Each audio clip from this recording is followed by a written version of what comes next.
بسم اللہ الرحمن الرحیم۔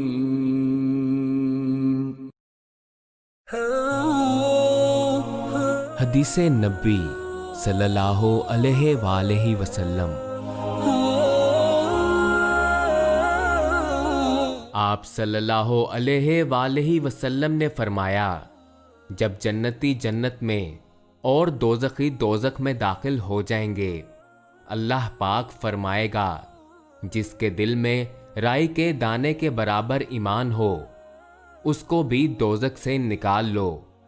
تب ایسے لوگ دوزخ سے نکال لیے جائیں گے اور وہ جل کر کوئلے کی طرح سیاہ ہو چکے ہوں گے، پھر زندگی کی نہر میں یا بارش کے پانی میں ڈالے جائیں گے۔ اس وقت وہ دانے کی طرح اگ آئیں گے، جس طرح ندی کے کنارے دانے اگاتے ہیں۔